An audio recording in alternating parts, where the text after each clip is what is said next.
Haya sasa, mliotaka kujua usanuaji kama usanuaji kati ya Aaliyah baby mama wa Diamond Platnumz, lakini pia na Zuchu mke halali, mke wa kwanza wa Nasib Abdul. Ukweli ni kwamba Zuchu ni mke wa kwanza na halali kabisa wa Nasib Abdul, na mke wa pili kama vile ambavyo imekuwa na uthibitisho na uhakika kabisa ukiweza kuwepo wa picha, na kama vile ambavyo Diamond bwana kwenye ndoa zake zote amefanya siri. Kwenye ndoa ya Zuchu hakuna aliyefahamu, hakuna aliyejua mpaka alipoamua kuvujisha picha, na hata kwa baadhi ya watu wa karibu ambao hawakuweza kupata mwaliko kwenye harusi ya Diamond na hata ndoa ya Diamond. Kwa hiyo ni wazi kwamba Diamond amekuwa akifanya vitu vyake muhimu kwa siri sana, na haswa kwenye swala zima la ndoa. Amemoa Zuchu kwa ndoa ya siri na amemoa Aaliyah kwa ndoa ya siri. Sasa issue ni kwamba bwana wana mama ama wanandoa wa Diamond ambaye ni kati ya Zuchu na Aaliyah,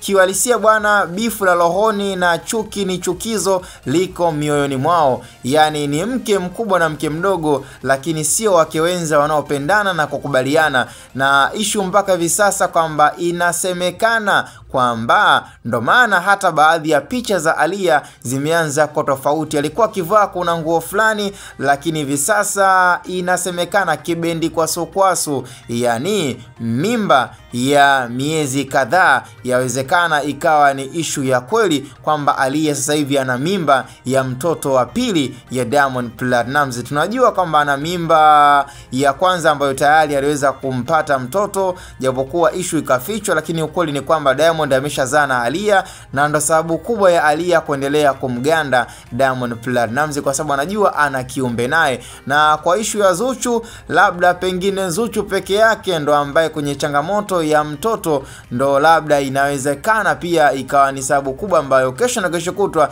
ikatokea Diamond amemtema Zuchu, basi Zuchu itakuwa ni vigumu sana kurejea kwenye himaya ya Diamond, kwa sababu Aaliyah yeye anamtaji tayari wa mtoto mmoja, na yawezekana hata hii mimba ambayo imekuwa ikisadikika kwamba ndo mimba ya pili ya msanii Diamond. Kwa hiyo mtaji unakuwa ni wa watoto wawili, lakini kwa Zuchu tunashindwa kujua kwa nini hataki kuzaa na Diamond, ama labda ndo issue ya masuala ya lebo inataka asiwezi kuwa na mtoto kwa sababu watapunguza kasi ya ufanyaji kazi wa mziki. Lakini tuzungumze ukweli, yani Diamond, Zuchu na Aaliyah, Diamond anampenda sana Aaliyah, lakini kwa upande wa Zuchu amekuwa akimpenda Zuchu kwa sababu ya brandi yake ya kimziki na ya kibiashara. Yani Diamond anapata pesa nyingi kwa kupitia Zuchu na anapata kuwepo mjini kwa trending story. Anapozungumziwa Zuchu manake Diamond atazungumziwa. Kwa hiyo Diamond amekuwa na Zuchu kwa sababu ya kibiashara na kiakili, lakini sio kimapenzi.